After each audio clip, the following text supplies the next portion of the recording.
फिर भगत नामदेव जी दे, फिर भगत रविदास जी दे, फिर बाकी सारे भगतां दे।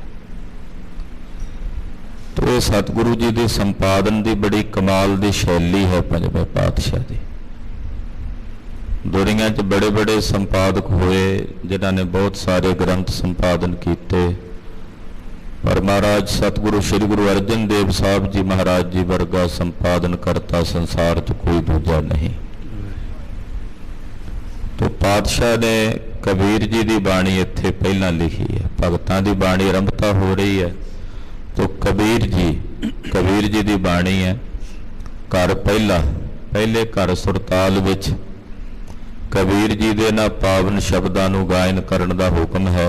हाँ जी। एक ओंकार सतगुर प्रसादे। फिर मंगलाचरण करते ने एक दा मतलब अद्विती, जिस वर्गा कोई दूजा नहीं, उन्होंने कहते ने एक। ओंकार जो सारियां विच व्यापक है और सर्व दा प्रकाशक है, उत्पत्ति करदा है, पालदा है और संघारदा है। ये तिन्ने शक्तियां जिस विच ने है वो है एक अकाल पुरख वाहिगुरु परमेश्वर। एक ओंकार एक ही है जिन्हें सारे संसार नूं पैदा किया, जो सारे जगत की रचना करने वाला है, सारे जगत का बीज है, सारे जगत का प्रकाशक है, सारियां विच व्यापक है। मिलेगा किवें जी वो जिहड़ा ऐसा ओंकार है, परमेश्वर है, वो मिलेगा किवें जी? सतगुर प्रसाद, सतगुरां दी किरपा द्वारा मिलेगा। ये जिहड़ा मंगल है ना खालसा जी, एक ओंकार सतगुर प्रसाद, ये श्री गुरु ग्रंथ साहब जी का मूल है। इदां कह सकते हैं भी इसे दी व्याख्या अगे सारी, ये मुख सूत्र है सारे गुरु ग्रंथ साहब का। जे निचोड़ कहना होवे तां ये एक ओंकार सतगुर प्रसाद। तो ये मंगलाचरण करके महाराज जी शब्द की आरंभता करते हैं। संत मिलै किछ सुनिया कहिया। ढोल ते संत दोवें इक्को जिहे हुंदे है। ढोल पिया रहे ते चुप रहिंदा है, उन्हें उदों तक नहीं वजना जदों तक उहदे ते डगा मार के वजाया नहीं जाता। जदों ढोल ते डगा मारोगे तो फिर वो बोलता है, अपने आप तो नहीं बोलता ना, वजाना पैंदा। संत भी ढोल वांगू हुंदे, वो आप नहीं बोलते, पर हाँ जदों कोई जग्यासू उन्हां दे कोल जाके उन्हां नूं कुछ पुछे, जग्यासा नाल सवाल करे, फिर वो बोलते ने। फिर वो जिहड़े बोलते ने वो अमृत हुंदा। साधु दे बोलां विच, एक महात्मा दे बोलां विच सब कुछ है। सत भूमिकावां ज्ञान दियां दसियां जांदियां। शुभ इच्छा, शुभ विचार, तनु मानसा, सतवा पत, पदार्था भावनी, असंग सख्त ते तुरिया। ये सत भूमिकावां ने ज्ञान दियां। ये बड़ियां बड़ियां उच्चियां अवस्थावां ने सत्ते। शुभ इच्छा कहते चंगी इच्छा होनी, शुभ फुरना होना। हुण शुभ फुरने हिरदे च फुरन, अंतशकरण शुद्ध हुंदा तां ही फुरदे। जे मैला अंतशकरण होवे तो मैले अंतशकरण विच मैलियां इच्छावां हुंदियां। शुभ इच्छा जागनी, बाणी पढ़न की इच्छा होनी, गुरु घर जाण की इच्छा होनी, धर्म स्थानां की यात्रा करन की इच्छा होनी, नाम जपण की इच्छा होनी, ये शुभ इच्छा। दूजी शुभ विचार, विचार शुभ होने। सत की है, असत की है, यदा निर्णय करने की विचार होनी कि आत्मा सत है, बाकी सब मिथ्या है। मन नूं एकाग्र करने की अवस्था, तुरिया पद की खेड़, ये सत भूमिकावां ज्ञान दियां महापुरुषां ने, विद्वानां ने धर्म ग्रंथां च दसियां। सप्त भूमिका ज्ञान की इन्हीं में दर्शाए। आखो सतनाम श्री वाहिगुरु जी। ਜਿਹੜੇ ਰੱਬ ਦੇ ਪਿਆਰੇ ਮਹਾਂਪੁਰਖ ਸਾਧੂ ਨੇ ਉਹਨਾਂ ਦੇ ਜਿਹੜੇ ਬਚਨ ਨੇ ਨਾ ਬਚਨ ਉਹ ਜੋ ਬੋਲਦੇ ਨੇ ਉਹਨਾਂ ਦੇ ਬਚਨਾਂ ਵਿੱਚ ਹੀ ਸਤ ਗਿਆਨ ਦੀਆਂ ਭੂਮਿਕਾਵਾਂ ਜਿਹੜੀਆਂ ਨੇ ਉਹਨਾਂ ਦੇ ਦਰਸ਼ਨ ਹੋਣ ਲੱਗ ਪੈਂਦੇ ਬਚਨਾਂ ਚੋਂ ਹੀ। ਉਹ ਜਦੋਂ ਪੂਰਨ ਵੈਲੀ ਪੁਰਖ ਮਹਾਂਪੁਰਖ ਸਾਧੂ ਬਚਨ ਕਰਦਾ ਤੇ ਕੋਲ ਕੋਈ ਜਗਿਆਸੂ ਬੈਠਾ ਸੁਣਦਾ ਹੋਵੇ ਉਹ ਸਾਧੂ ਦੇ ਬਚਨਾਂ 'ਚ ਉਹਨਾਂ ਨੂੰ ਸੱਤ ਭੂਮਿਕਾਵਾਂ ਗਿਆਨ ਦੀਆਂ ਆਪਣੇ ਅੰਦਰ ਮਹਿਸੂਸ ਹੋਣੀਆਂ ਸ਼ੁਰੂ ਹੋ ਜਾਂਦੀਆਂ ਬਚਨਾਂ 'ਚੋਂ ਹੀ। ਏਡੀ ਵੱਡੀ ਬਰਕਤ ਹੁੰਦੀ ਹੈ ਸਾਧੂ ਦੇ ਬਚਨਾਂ 'ਚ ਸੰਤ ਜਨਾਂ ਦੇ ਬਚਨਾਂ 'ਚ। ਕਿਉਂ? ਉਹਨਾਂ ਦੇ ਬਚਨ ਕਮਾਏ ਹੋਏ ਬਚਨ ਨੇ। ਉਹਨਾਂ ਨੇ ਜੋ ਮਾਣਿਆ ਉਹ ਬੋਲਦੇ ਨੇ। ਖਾਲੀ ਬੰਦੂਕ ਨਹੀਂ ਭਰੀ ਬੰਦੂਕ ਹੁੰਦੀ ਹੈ ਨਾ ਵੀ ਜਦੋਂ ਬੋਲਣਾ ਤੇ ਨਿਸ਼ਾਨਾ ਵੱਜਣਾ ਹੀ ਵੱਜਣਾ ਗੋਲੀ ਵੱਜਣੀ ਵੱਜਣੀ ਹੈ। ਸਾਧੂ ਜਦੋਂ ਬੋਲਦਾ ਭਰੀ ਬੰਦੂਕ ਹੈ ਉਹਦੀ ਉਹਦੇ ਬੋਲਾਂ ਦਾ ਅਸਰ ਸੁਣਨ ਵਾਲਿਆਂ ਤੇ ਹੋਣਾ ਹੀ ਹੋਣਾ। ਕੋਈ ਕਿਤੇ ਇੱਕ ਅੱਧਾ ਮੰਦ ਭਾਗਾ ਹੋਵੇ ਕੋਈ ਮਾੜੇ ਭਾਗਾ ਕਰਮਾਂ ਵਾਲਾ ਹੋਵੇ ਜਿਹਦੇ ਤੇ ਅਸਰ ਨਾ ਹੋਵੇ ਕੋਈ ਬਾਂਸ ਵਰਗੀ ਬਿਰਤੀ ਵਾਲਾ ਨਹੀਂ ਤਾਂ ਸਾਧੂ ਦੇ ਬਚਨਾਂ ਦਾ ਉਹਦੇ ਬੋਲਾਂ ਦਾ ਅਸਰ ਹੁੰਦਾ ਹੀ ਹੁੰਦਾ। ਉਹਦੇ ਬਚਨਾਂ 'ਚ ਹੀ ਸੱਤ ਭੂਮਿਕਾਵਾਂ ਗਿਆਨ ਦੀਆਂ। ਤੋ ਇਹੋ ਜਿਹਾ ਕੋਈ ਸੰਤ ਮਿਲੇ ਕੋਈ ਰੱਬ ਦਾ ਪਿਆਰਾ ਮਿਲੇ ਕੋਈ ਗੁਰਸਿੱਖ ਮਿਲੇ ਤਾਂ ਉਹਨੂੰ ਮਿਲ ਕੇ ਕੁਝ ਸੁਣੀਏ ਕਿਛ ਸੁਣੀਏ। ਪਹਿਲਾਂ ਸੁਣਨ ਦੀ ਆਦਤ ਬਣਾਉਣੀ ਪੈਂਦੀ। ਸਾਨੂੰ ਸੁਣਨ ਦੀ ਆਦਤ ਘੱਟ ਹੈ ਬੋਲਣ ਦੀ ਵੱਧ ਹੈ। ਵਿਦਵਾਨ ਵੀ ਦਾਰਸ਼ਨਿਕ ਵੀ ਵੱਡੇ ਵੱਡੇ ਫਿਲਾਸਫਰ ਵੀ ਇਹ ਗੱਲ ਕਹਿੰਦੇ ਹੈ ਕਿ ਜੇ ਤੁਸੀਂ ਚਾਹੁੰਦੇ ਹੋ ਕਿ ਤੁਹਾਡੀ ਬੁੱਧੀ ਵਿਕਸਿਤ ਹੋਵੇ ਜੇ ਤੁਸੀਂ ਚਾਹੁੰਦੇ ਹੋ ਕਿ ਤੁਹਾਡੇ ਗਿਆਨ ਵਿੱਚ ਵਾਧਾ ਹੋਵੇ ਜੇ ਤੁਸੀਂ ਚਾਹੁੰਦੇ ਹੋ ਕਿ ਤੁਸੀਂ ਨਿਰਣੇ ਕਰਨ ਦੀ ਬੁੱਧੀ ਨੂੰ ਹਾਸਲ ਕਰ ਸਕੋ ਤਾਂ ਫਿਰ ਸੁਣਨ ਦੀ ਆਦਤ ਬਣਾਓ। ਜਿੰਨਾ ਵੱਧ ਸੁਣੋਗੇ ਉਨਾ ਵੱਧ ਸਮਝੋਗੇ। ਪਰ ਸੁਣਨ ਦੀ ਬਜਾਏ ਅਸੀਂ ਬੋਲਣਾ ਚਾਹੁੰਦੇ ਹਾਂ। ਸੁਣਨ ਵੇਲੇ ਕਿੱਥੇ ਬਹੁਤ ਔਖੀ ਘਾਟੀ ਹੈ। ਕੋਈ ਅਗਲਾ ਸੁਣਾਉਣ ਲੱਗਦਾ ਪਹਿਲਾਂ ਮੇਰੀ ਸੁਣ ਬਈ ਵਿੱਚ ਕਹਿਣਾ ਵੀ ਪੈ ਜਾਂਦਾ ਮਾਫੀ ਚਾਹੁੰਦਾ ਜੀ ਤੁਹਾਡੀ ਗੱਲ ਕੱਟ ਰਿਹਾ ਮੈਂ ਕੁਝ ਬੋਲਾਂ ਉਹਦੀ ਪੂਰੀ ਨਹੀਂ ਹੋਈ ਹੁੰਦੀ ਗੱਲ ਆਪਣੀ ਬੋਲਣੀ ਸ਼ੁਰੂਆਤ ਫਿਰ ਨਾਲ ਇਹ ਵੀ ਕਹਿ ਦਿੰਦਾ ਮਾਫੀ ਚਾਹੁੰਦਾ। ਯਾਨੀ ਕਿ ਬੋਲਣਾ ਹੀ ਚਾਹੁੰਦੇ ਆ। ਪਰ ਇੱਥੇ ਕਬੀਰ ਜੀ ਮਹਾਰਾਜ ਜੀ ਕਹਿੰਦੇ ਪਹਿਲਾਂ ਕੁਝ ਸੁਣੋ। ਕਿਸੇ ਮਹਾਤਮਾ ਕੋਲ ਕਿਸੇ ਵਿਦਵਾਨ ਕੋਲ ਕਿਸੇ ਸਾਧੂ ਕੋਲ ਜਦੋਂ ਜਾਂਦੇ ਹੋ ਪਹਿਲਾਂ ਸੁਣੋ। ਸੁਣਦਿਆਂ ਸੁਣਦਿਆਂ ਸੁਣਦਿਆਂ ਤੁਹਾਡੇ ਅੰਦਰੋਂ ਕੋਈ ਜਗਿਆਸਾ ਵਾਲਾ ਸਵਾਲ ਉਪਜੇ ਕਿ ਹਾਂ ਹੁਣ ਸੁਣ ਕੇ ਤਸੱਲੀ ਹੋ ਗਈ ਹੈ ਪਰ ਮਨ ਵਿੱਚ ਕੋਈ ਜਗਿਆਸਾ ਜਾਗੀ ਹੈ ਹੋਰ ਜਾਣਨ ਦੀ ਤੇ ਕਹਿੰਦੇ ਫਿਰ ਕੁਝ ਕਹੋ ਉਸ ਮਹਾਤਮਾ ਨੂੰ ਕਿ ਮਹਾਰਾਜ ਇਹ ਕਿਵੇਂ ਹੈ ਕਿ ਫਿਰ ਉਹ ਦੱਸਦੇ ਹੈ। ਇਹ ਆਦਾਨ ਪ੍ਰਦਾਨ ਹੈ। ਕਿਸੇ ਮਹਾਤਮਾ ਨੂੰ ਮਿਲ ਕੇ ਬਚਨ ਬਿਲਾਸ ਕਰਨੇ ਤੇ ਸੁਣਨੇ ਅਸੀਂ ਕਰਨ ਤੇ ਉਹ ਸਾਧੂ ਬੋਲਦਾ ਰਹਿ ਜਾਂਦਾ। ਅਸੀਂ ਕਹਿੰਦੇ ਨਹੀਂ ਮਹਾਰਾਜ ਜੀ ਅਸੀਂ ਕੀਤਾ ਜੀ ਆਹ ਵੀ ਕੀਤਾ ਜੀ ਇਹ ਵੀ ਕੀਤਾ। ਉਹ ਕਹੇ ਜੀ ਇਹ ਕਰੋ ਭਾਈ ਇਹ ਭਜਨ ਕਰਿਆ ਕਰੋ ਆਹ ਕੰਮ ਹਾਂ ਜੀ ਇਹ ਵੀ ਕਰ ਲਿਆ ਜੀ ਇਹ ਵੀ ਕਰ ਲਿਆ ਜੀ ਉਹ ਵੀ ਕਰ ਲਿਆ ਜੀ। ਤੇ ਜੇ ਕਰ ਹੀ ਲਿਆ ਤੇ ਫਿਰ ਉਹਦੇ ਕੋਲ ਆਉਣ ਦਾ ਮਤਲਬ ਹੀ ਕੀ ਹੈ। ਕਰ ਲਿਆ ਤਾਂ ਜਾ ਕੇ ਫਿਰ ਬੁੱਲੇ ਵੱਢੋ ਆਨੰਦ ਲਓ ਕਿ ਉਹਦਾ ਵੀ ਸਮਾਂ ਜਾਈ ਕਰ ਦਿਓ ਤੇ ਆਪਣਾ ਵੀ ਕਰ ਦਿਓ ਜਾਂ ਫਿਰ ਜੇ ਆਏ ਹੋ ਤੇ ਉਹ ਜੋ ਕਹਿ ਰਿਹਾ ਤੇ ਸੁਣ ਕੇ ਉਹਦਾ ਮਨਨ ਕਰੋ।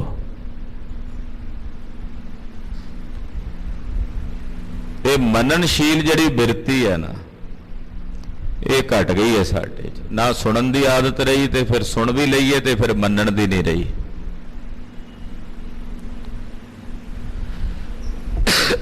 ਸੁਣਿਆ ਮੰਨਿਆ ਮਨ ਕੀਤਾ ਭਾਉ ਅੰਤਰਗਤ ਤੀਰਥ ਮਾਲ ਨਾਓ।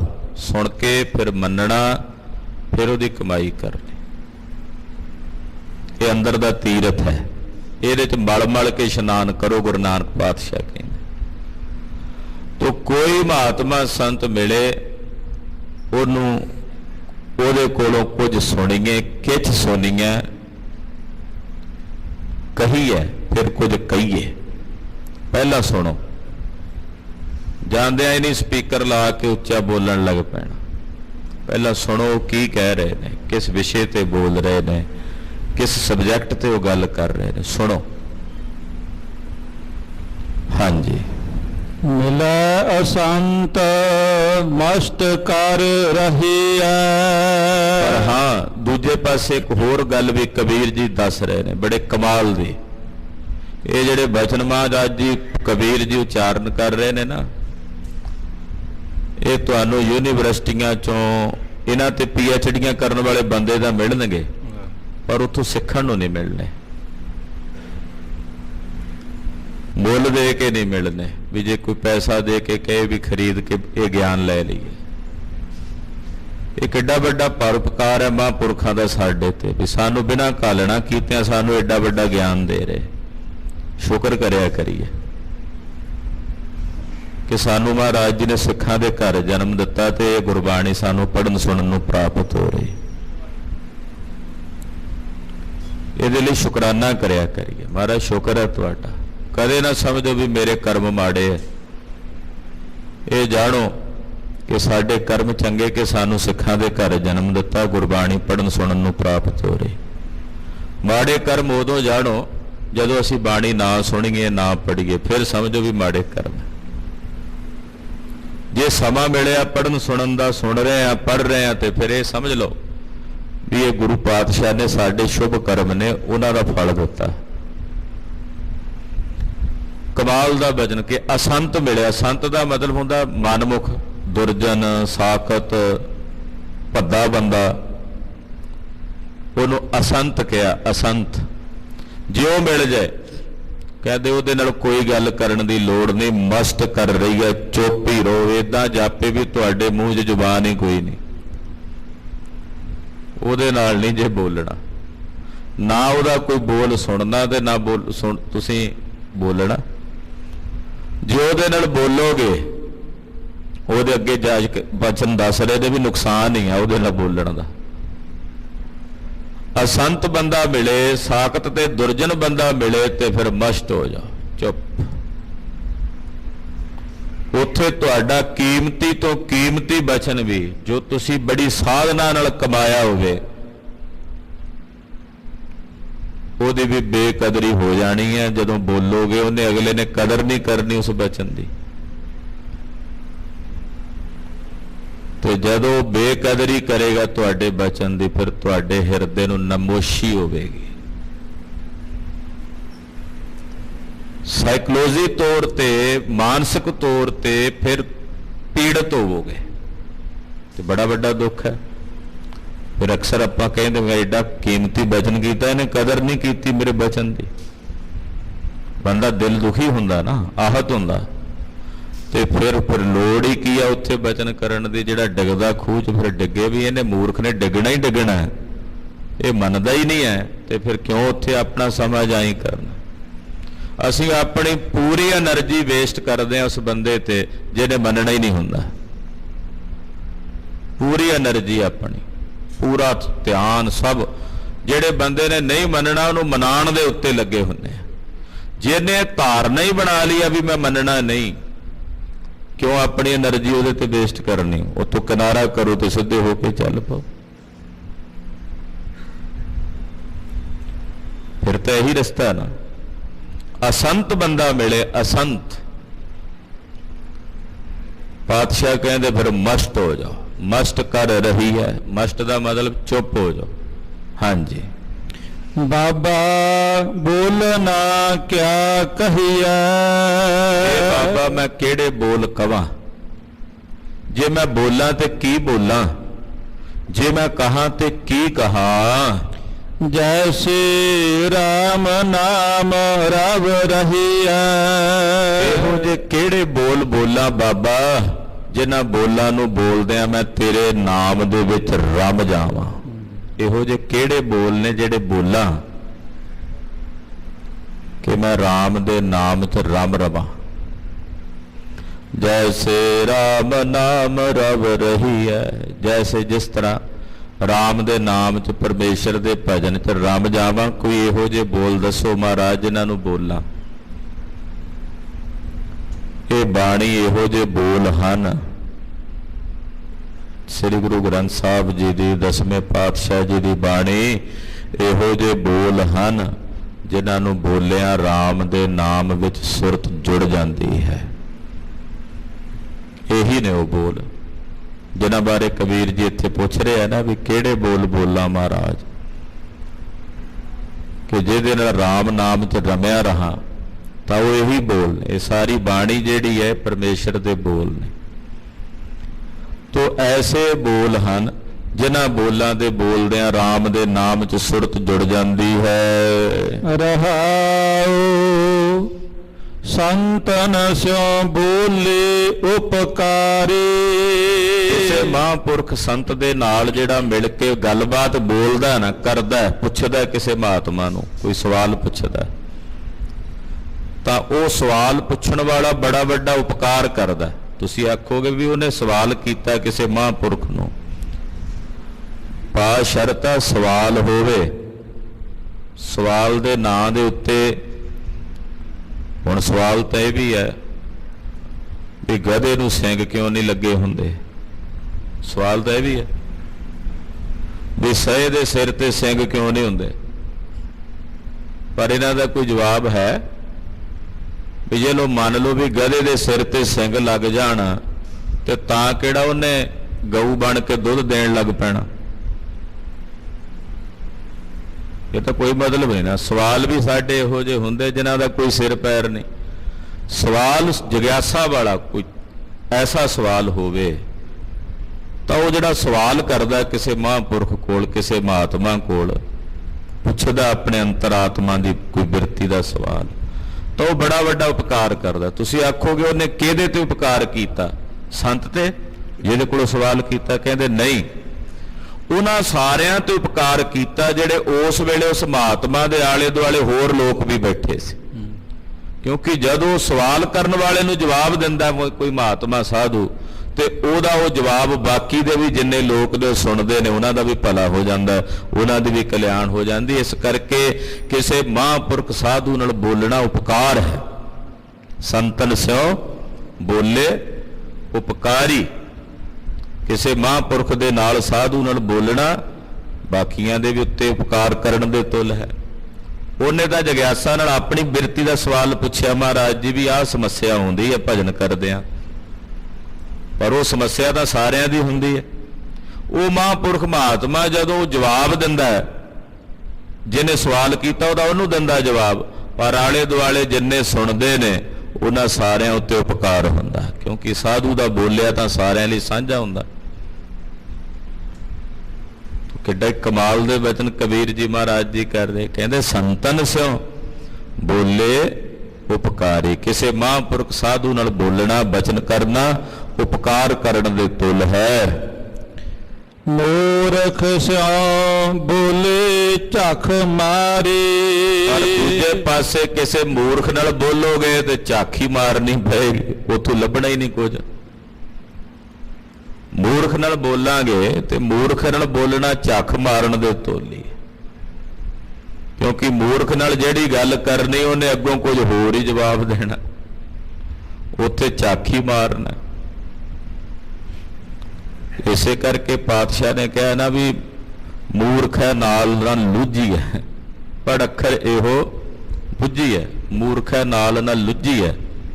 ਮੂਰਖ ਦੇ ਨਾਲ ਲੁੱਝਣ ਦੀ ਲੋੜ ਹੀ ਨਹੀਂ ਹੈ, ਕਿਉਂਕਿ ਉਹਦੇ ਨਾਲ ਬੋਲੋਗੇ ਤੇ ਝਾਕੀ ਮਾਰਨ ਦੇ ਤੁੱਲ ਹੋਵੇਗਾ। ਉਹਨੂੰ ਤੁਸੀਂ ਕਹੋਗੇ ਕੁਝ, ਉਹ ਅੱਗੋਂ ਕਰੇਗਾ ਕੁਝ। ਤੁਸੀਂ ਕਹੋਗੇ ਕੁਝ, ਉਹ ਅੱਗੋਂ ਸਮਝੇਗਾ ਕੁਝ। ਤੁਸੀਂ ਤਾਂ ਸਤਿਕਾਰ ਨਾਲ ਕਹੋਗੇ ਉਹਨੂੰ, ਪਰ ਉਹ ਕੁਝ ਹੋਰ ਹੀ ਸਮਝੀ ਜਾਏਗਾ ਅੱਗੋਂ। ਇਹ ਮੂਰਖ ਦੀ ਨਿਸ਼ਾਨੀ। ਇਸ ਕਰਕੇ ਮੂਰਖ ਨਾਲ ਬੋਲਣਾ ਝੱਖ ਮਾਰਨ ਦੇ ਤੁੱਲ। ਆਪਣਾ ਸਮਾਂ ਕਿਉਂ ਜਾਈ ਕਰਨਾ। ਤੇ ਫਿਰ ਜਦੋਂ ਮੂਰਖ ਨਾਲ ਬੋਲੋਗੇ ਉਹਦਾ ਨੁਕਸਾਨ ਕੀ ਹੈ? ਉਹਦਾ ਇੱਕ ਤਾਂ ਨੁਕਸਾਨ ਹੈ, ਤੁਸੀਂ ਮਾਨਸਿਕ ਤੌਰ ਤੇ ਪਰੇਸ਼ਾਨ ਹੋਵੋਗੇ। ਦੂਜਾ ਹੋਰ ਨੁਕਸਾਨ ਦੱਸਦੇ ਨੇ ਜੀ। ਬੋਲਤ ਬੋਲਤ ਬੜੇ ਬੇਕਾਰਾ। ਜਦੋਂ ਤੁਸੀਂ ਮੂਰਖ ਨਾਲ ਬੋਲੀ ਜਾਓਗੇ, ਉਹ ਨਹੀਂ ਸਮਝੇਗਾ, ਅਖੀਰ ਨੂੰ ਤੁਹਾਡੇ ਅੰਦਰ ਇੱਕ ਵਿਕਾਰ ਜ਼ੋਰ ਪਾਏਗਾ, ਵਧੇਗਾ। ਉਹ ਕਿਹੜਾ ਵਿਕਾਰ ਹੈ? ਕ੍ਰੋਧ ਦਾ। ਉਹਨੂੰ ਸਮਝ ਨਹੀਂ ਆਉਂਦੀ, ਮੈਂ ਬੋਲੀ ਜਾਣਾ, ਸਮਝਾਈ ਜਾਣਾ, ਇਹ ਸਮਝਦਾ ਹੀ ਨਹੀਂਗਾ, ਕਿਰਜੇਗਾ ਮਨ, ਕ੍ਰੋਧ ਚ ਆਏਗਾ। ਤੇ ਜਦੋਂ ਕ੍ਰੋਧ ਆਏਗਾ ਫਿਰ ਸਾਡੇ ਅੰਦਰ ਕੀ ਰਹਿ ਜਾਏਗਾ? ਮਨ ਦੀ ਸ਼ਾਂਤੀ ਰਹੇਗੀ, ਧੀਰਜ ਰਹੇਗਾ। ਚੰਗਾ ਭਲਾ ਬੰਦਾ ਗਿਆਨ ਦੀ ਗੱਲ ਕਰਦਾ ਸੁਣਾਉਂਦਾ ਜਦੋਂ ਅਗਲਾ ਨਹੀਂ ਮੰਨਦਾ, ਉਹ ਸਮਝਦਾ ਨਹੀਂ, ਉਹ ਗੁੱਸੇ 'ਚ ਆ ਜਾਂਦਾ। ਫਿਰ ਗੁੱਸਾ ਹੀ ਆਉਣਾ, ਫਿਰ ਕ੍ਰੋਧ ਹੀ ਆਉਣਾ ਵੀ ਇਹ ਮੰਨਦਾ ਨਹੀਂਗਾ। ਜਾਂ ਤਾਂ ਵੀ ਉਹਨੂੰ ਖਹਿੜਾ ਛੱਡੇ ਵੀ ਇਹ ਨਹੀਂ, ਇਹਦੇ ਬਸ ਦੀ ਨਹੀਂ ਗੱਲ, ਇਹਦੇ ਸਮਝਣੀ ਨਹੀਂ ਹੈ, ਕਿਨਾਰਾ ਕਰ ਲੈ। ਪਰ ਸਾਡਾ ਤਾਂ ਜ਼ੋਰ ਹੁੰਦਾ ਨਾ ਵੀ ਇਹਨੂੰ ਮਨਾਈਏ, ਇਹਨੂੰ ਸਮਝਾਈਏ। ਜਿਹੜਾ ਅੰਨਾ ਬੰਦਾ, ਅੱਖਾਂ ਕੋਈ ਨਹੀਂ ਜਿਹਦੀਆਂ, ਤੁਸੀਂ ਉਹਦੇ ਸਾਹਮਣੇ ਸ਼ੀਸ਼ਾ ਲੈ ਜਾਓ, ਆ ਵੇਖ ਓਏ, ਸ਼ਕਲ ਵੇਖ ਆਪਣੀ। ਸ਼ੀਸ਼ਾ ਵੀ ਤੁਸੀਂ ਚੰਗਾ ਵਧੀਆ ਕੁਆਲਿਟੀ ਦਾ ਲੈ ਲਓ, ਜਿਹਦੇ ਜਾਨ ਸਾਫ਼ ਦਿਸਦਾ ਹੋਵੇ, ਉਹਨੂੰ ਵੇਖ ਇਹਦੇ 'ਚ, ਉਹ ਵੇਖ ਸਕਦਾ। ਆਪਾਂ ਕੀ ਜੇ ਬ੍ਰਹਮਾ ਜੀ ਆ ਜਾਣ, ਜਿਹੜੇ ਸੰਸਾਰ ਦੀ ਰਚਨਾ ਕਰਨ ਵਾਲੇ ਕਹੇ ਜਾਂਦੇ ਆ, ਉਹਨਾਂ ਨੂੰ ਕਹੋ ਵੀ ਮਹਾਰਾਜ ਇਹਨੂੰ ਸਮਝਾਓ। ਆਪਾਂ ਦੇ ਇੱਕ ਮੂੰਹ ਨਾਲ ਸਮਝਾਉਣਾ, ਉਹਨਾਂ ਨੇ 4 ਮੂੰਹ ਨੇ ਬ੍ਰਹਮਾ ਜੀ ਦੇ। ਕਹਿੰਦੇ ਉਹ 4 ਮੂੰਹਾਂ ਨਾਲ ਵੀ ਸਮਝਾਉਣ ਲੱਗੇ, ਉਹਨੇ ਫਿਰ ਨਹੀਂ ਸਮਝਣਾ। ਉਹਨੂੰ ਸ਼ੀਸ਼ਾ ਦਿਸਣਾ ਹੀ ਨਹੀਂ ਜਿਹੜਾ ਅੰਨਾ। ਉਹਨੇ ਕਹਿਣਾ ਕਿਹੜਾ ਸ਼ੀਸ਼ਾ ਜੀ, ਇਹ ਕੀ ਬਲਾ ਹੁੰਦੀ ਹੈ, ਮੈਨੂੰ ਤਾਂ ਪਤਾ ਨਹੀਂ ਇਹਦੇ ਬਾਰੇ। ਪਰ ਸਾਡਾ ਧਿਆਨ ਉੱਥੇ ਜਦੋਂ ਬਾਰ-ਬਾਰ ਉਹਨੂੰ ਹੀ ਮਨਾਉਣ 'ਚ ਲੱਗੇਗਾ ਵੀ ਇਹਨੂੰ ਵਿਖਾਉਣਾ ਹੀ ਵਿਖਾਉਣਾ ਸ਼ੀਸ਼ਾ, ਤੇ ਜਦੋਂ ਉਹਨੂੰ ਨਹੀਂ ਦਿਸਣਾ ਤੇ ਫਿਰ ਸਾਨੂੰ ਕ੍ਰੋਧ ਆਉਣਾ। ਫਿਰ ਬੋਲਤ ਬੜਾ ਬਿਖਾਰਾ। ਉਹਨੂੰ ਸਮਝਾਉਂਦਿਆਂ ਜਦੋਂ ਉਹਨੇ ਨਹੀਂ ਸਮਝਣਾ ਤੇ ਫਿਰ ਹਿਰਦੇ ਵਿੱਚ ਵਿਕਾਰ ਵੱਧ ਜਾਂਦਾ ਹੈ, ਵਿਕਾਰ ਕ੍ਰੋਧ ਦਾ। ਮੈਂ ਜਦੋਂ ਆਪਣੇ ਵਿਦਿਆ ਦਾਤਾ ਜੀ ਦੇ ਪਾਸ ਸੰਥਿਆ ਕਰਨ ਲਈ ਗਿਆ ਤੇ ਨਿਤਨੇਮ ਅਕਸਰ ਪਹਿਲਾਂ ਬਚਪਨ ਤੋਂ ਹੀ ਕਰ ਲੈਂਦੇ। ਜਪਜੀ ਸਾਹਿਬ ਆਸਾ ਜੀ ਦੀ ਵਾਰ ਉਹਨਾਂ ਨੇ ਸੁਣੀ ਤੇ ਮੈਂ ਸੁਣਾ ਦਿੱਤੀ। ਮੈਨੂੰ ਇਹ ਸੀ ਵੀ ਮੈਨੂੰ ਆਉਂਦਾ ਪਾਠ, ਮੈਂ ਕਰਦਾ ਹੁੰਨਾ, ਨਿਤਨੇਮ ਯਾਦ ਹੈ ਮੈਨੂੰ, ਜਪਜੀ ਸਾਹਿਬ ਯਾਦ ਹੈ। ਉਹਨਾਂ ਨੇ ਜਦੋਂ ਸੁਣਿਆ, ਕਹਿੰਦੇ ਇੱਥੋਂ ਸੰਥਿਆ ਨਹੀਂ ਸ਼ੁਰੂ ਹੋਣੀ, ਕਿਉਂਕਿ ਗਲਤ ਪੱਕੀ ਹੋਈ। ਜਿਹੜੇ ਕਈ ਅੱਖਰ ਨੇ ਉਹਦਾ ਉਚਾਰਨ ਗਲਤ ਪੱਕਿਆ ਹੋਇਆ, ਕਿਉਂਕਿ ਯਾਦ ਸੀ, ਉਹ ਪੱਕਿਆ ਹੋਇਆ ਸੀ। ਉਹਦਾ ਆਖਿਆ ਜਿਹੜੀ ਬਾਣੀ ਤੂੰ ਨਹੀਂ ਪੜ੍ਹੀ ਉੱਥੋਂ ਸੰਥਿਆ ਸ਼ੁਰੂ ਕਰਾਵਾਂਗੇ। ਉਹਨਾਂ ਦੱਖਣੀ ਓਂਕਾਰ ਤੋਂ ਸੰਥਿਆ ਸ਼ੁਰੂ ਕਰਾਈ। ਤੇ ਮੈਂ ਕਹਾਂ ਵੀ ਮੈਂ ਤਾਂ ਸੋਚਿਆ ਵੀ ਪਾਠ ਮੈਨੂੰ ਤਾਂ ਆਉਂਦਾ। ਸਿਆਣਾ ਬੰਦਾ ਵੇਖ ਲੈਂਦਾ ਵੀ ਇਹਦੇ ਖਾਨੇ 'ਚ ਆ ਗੱਲ ਨਹੀਂ ਬਹਿੰਦੀ, ਹੁਣ ਇਹਨੂੰ ਛੱਡ ਦਿਓ, ਦੂਜੇ ਪਾਸੇ ਲੈ ਚੱਲੋ। ਜੇ ਦੂਜੇ ਪਾਸੇ ਕਿਸੇ ਹੋਰ ਤਰੀਕੇ ਨਾਲ ਮੰਨਦਾ, ਉਸ ਤਰੀਕੇ ਨਾਲ ਕਰਾ ਲਓ। ਪਰ ਜ਼ਿਆਦਾ ਤੌਰ ਤੇ ਉਸ ਵਿਸ਼ੇ ਨੂੰ ਅਸੀਂ ਛੱਡਦੇ ਹੀ ਨਹੀਂ, ਕਹਿੰਦੇ ਨਹੀਂ ਇਹੀ ਸਮਝਾਉਣਾ ਇਹਨੂੰ, ਜਿਹੜਾ ਉਹਨੂੰ ਨਹੀਂ ਸਮਝ ਆਉਂਦਾ। ਜੋ ਨਹੀਂ ਸਮਝਦਾ ਤੇ ਦੂਜੇ ਪਾਸੇ ਹੋਰ ਪਾਸੇ ਲੈ ਤੁਰੋ। ਇਹ ਵੀ ਤਾਂ ਇੱਕ ਹੈ ਨਾ ਸਮਾਜ ਦਾ ਵਿਧਾਨ। ਪਰ ਜੇ ਅਸੀਂ ਇਹ ਨਹੀਂ ਕਰਦੇ, ਮੂਰਖ ਨਾਲ ਬੋਲੀ ਜਾਣਾ, ਉਹਨੂੰ ਅੱਗੇ ਸਮਝਾਉਣ ਵਾਸਤੇ ਵੀ ਨਹੀਂ, ਹੋਰ ਸਮਝੇਗਾ, ਇਹ ਸਮਝੇਗਾ ਤੇ ਉਹ ਨਹੀਂ ਸਮਝੇਗਾ, ਫਿਰ ਅਖੀਰ ਨੂੰ ਸਾਡੇ ਅੰਦਰ ਵਿਕਾਰ ਵਧੇਗਾ। ਕਿਹੜਾ? ਕ੍ਰੋਧ ਦਾ। ਬੋਲਤ ਬੜਾ ਬਿਕਾਰਾ। ਜਦੋਂ ਨਹੀਂ ਸਮਝੇਗਾ ਤਾਂ ਮਹਾਰਾਜ ਜੀ ਕਹਿੰਦੇ ਉਹਦੇ ਨਾਲ ਬੋਲਦਿਆਂ ਤੁਹਾਡੇ ਅੰਦਰ ਵਿਕਾਰ ਵਧੇਗਾ, ਕ੍ਰੋਧ ਦਾ। ਹਾਂਜੀ। ਬਿਨ ਬੋਲੇ ਕਿਆ ਕਰਹਿ ਵਿਚਾਰਾ। ਜੇ ਤੂੰ ਬੋਲੇਗਾ ਹੀ ਨਹੀਂ ਮੂਰਖ ਨਾਲ ਤੇ ਉਹ ਕੀ ਕਰੇਗਾ ਅੱਗੋਂ ਵਿਚਾਰਾ? ਮੂਰਖ ਨੂੰ ਬੋਲੇਗਾ, ਅੱਗੋਂ ਇੱਕ ਦੀਆਂ 4 ਸੁਣਾਏਗਾ। ਤੇ ਜੇ ਤੂੰ ਬੋਲੇਗਾ ਹੀ ਨਹੀਂ ਤੇ ਫਿਰ ਉਹ ਅੱਗੋਂ ਕੀ ਬੋਲੇਗਾ? ਜੇ ਉਹ ਬੋਲੇਗਾ ਤੇ ਕੋਈ ਮਾੜਾ ਸ਼ਬਦ ਕਹੇਗਾ ਨਾ, ਤੂੰ ਬੋਲੇਗਾ ਤੇ ਫਿਰ ਉਹ ਬੋਲੇਗਾ ਅੱਗੋਂ। ਇਸ ਕਰਕੇ ਕਹਿੰਦੇ ਜੇ ਤੂੰ ਬੋਲੇ ਹੀ ਨਾ ਉਹਦੇ ਕੋਲੋਂ, ਚੁੱਪ ਕਰਕੇ ਹੱਥ ਜੋੜ ਕੇ ਫਤਿਹ ਜਾ ਕੇ ਲੰਘ ਜਾਏ, ਤੇ ਕਹਿੰਦੇ ਫਿਰ ਉਹ ਵਿਚਾਰਾ ਕੀ ਕਰੇਗਾ? ਤੇਰੇ ਮਨ ਦੀ ਅਵਸਥਾ ਤੇ ਨਹੀਂ ਖਰਾਬ ਹੋਵੇਗੀ, ਮਨ ਸ਼ਾਂਤ ਰਹੇਗਾ। ਕਹੋ ਕਬੀਰ ਛੋਛਾ ਘਟ ਬੋਲੇ। ਕਬੀਰ ਜੀ ਮਹਾਰਾਜ ਜੀ ਕਹਿੰਦੇ ਇੱਕ ਗੱਲ ਸੱਚ ਹੈ, ਉਹ ਇਹ ਕਿ ਜਿਹੜਾ ਘੜਾ ਖਾਲੀ ਹੁੰਦਾ ਉਹ ਬੋਲਦਾ ਹੈ। ਜਿਹਦੇ ਆਪਣੇ ਅੰਦਰ ਕੁਝ ਨਹੀਂ ਨਾ ਹੁੰਦਾ, ਤੱਤ ਨਹੀਂ ਹੁੰਦਾ, ਉਹ ਆਲ-ਬਾਲ ਜ਼ਰੂਰ ਬੋਲਣ ਵਿੱਚ ਬੜਾ ਸક્ષਮ ਹੁੰਦਾ। ਉਹ ਗੱਲਾਂ ਜ਼ਰੂਰ ਬੜੀਆਂ ਗਿਆਨ ਦੀਆਂ ਕਰ ਲੈਂਦਾ, ਪਰ ਆਪਣਾ ਹਿਰਦਾ ਪਰਮੇਸ਼ਰ ਦੀ ਭਗਤੀ ਦੇ ਰਸ ਤੋਂ ਖਾਲੀ ਹੁੰਦਾ ਹੈ। ਭਰਿਆ ਹੋਏ ਸੋ ਕਬਹੁ ਨਾ ਡੋਲੇ। ਜਿਹੜਾ ਭਰਿਆ ਹੁੰਦਾ ਨਾ ਉਹ ਕਦੇ ਡੋਲਦਾ ਨਹੀਂ। ਜਿਹਦੇ ਅੰਦਰ ਆਤਮ ਰਸ ਦੀ ਝਲਕ, ਉਹ ਫਿਰ ਡੋਲਦਾ ਨਹੀਂ। ਗੁਰੂ ਨਾਨਕ ਪਾਤਸ਼ਾਹ ਦੇ ਕੋਲ ਸਿੱਧ ਆਉਂਦੇ ਬੜੇ ਬੜੇ ਸਵਾਲ ਕਰਦੇ। ਭਾਈ ਮਰਦਾਨਾ ਜੀ ਨੂੰ ਗੁੱਸਾ ਆ ਗਿਆ, ਮਹਾਰਾਜ ਦੌੜੇ ਆਉਂਦੇ ਆ, ਇੱਕ ਜਾਂਦਾ ਦੂਜਾ ਆਉਂਦਾ, ਇਹਨਾਂ ਨੇ ਡਾਕ ਬੰਨੀ ਹੋਈ, ਲੈਣ ਹੀ ਨਹੀਂ ਟੁੱਟਣ ਦਿੰਦੇ ਮਹਾਰਾਜ। ਵੀ ਕਿਰਪਾ ਕਰੋ ਵੀ ਇੱਕ ਨੂੰ ਫੜ ਕੇ ਪਹਿਲਾਂ ਪੁੱਠਾ ਜਿਹਾ ਲਟਕਾਵਾਂ ਤੇ ਉਹਨੂੰ। ਭਾਈ ਮਰਦਾਨਾ ਜੀ ਬਲੀ ਬੜੇ ਸੀ, ਮਹਾਰਾਜ ਚਾੜਾ ਛਕਾ ਦਿੰਦੇ ਆ, ਬਾਕੀ ਆਪੇ ਨਹੀਂ ਹੋਣ ਲੱਗੇ। ਪਾਤਸ਼ਾਹ ਹੁਣ ਭਰੇ ਹੋਏ, ਗੁਰਦੇਵ ਪਾਤਸ਼ਾਹ ਕਹਿੰਦੇ ਨਾ ਮਰਦਾਨਿਆ, ਉਹ ਗੱਲਬਾਤ ਕਰਨ ਆਉਂਦੇ ਆ, ਚਰਚਾ ਵਿਚਾਰ ਚੱਲ ਰਹੀ ਹੈ ਤੇ ਵਿਚਾਰ ਨਾਲ ਕਰਾਂਗੇ ਉਹਨਾਂ ਨਾਲ ਗੱਲਬਾਤ। ਜੇ ਖਾਲੀ ਘੜੇ ਵਾਲਾ ਕੋਈ ਹੁੰਦਾ ਤੇ ਉਹਨਾਂ ਕਹਿਣਾ ਭਾਈ ਫੜੋ ਇਹਨਾਂ ਨੂੰ, ਕਰ ਦਿਓ ਸਿੱਧਾ। ਭਰਿਆ ਹੋਇਆ ਨਹੀਂ ਡੋਲਦਾ, ਉਹ ਆਨੰਦ 'ਚ ਰਹਿੰਦਾ, ਤੇ ਜਿਹੜਾ ਖਾਲੀ ਹੈ ਉਹ ਖੜਕਦਾ ਹੈ, ਉਹਦੇ 'ਚੋਂ ਆਵਾਜ਼ ਆਉਂਦੀ ਹੈ। ਤੋ ਜਿਨ੍ਹਾਂ ਅੰਦਰ ਪਰਮੇਸ਼ਰ ਦੇ ਭਜਨ ਦਾ ਰਸ ਹੈ ਉਹ ਭਰ ਜਾਂਦੇ ਹੈ।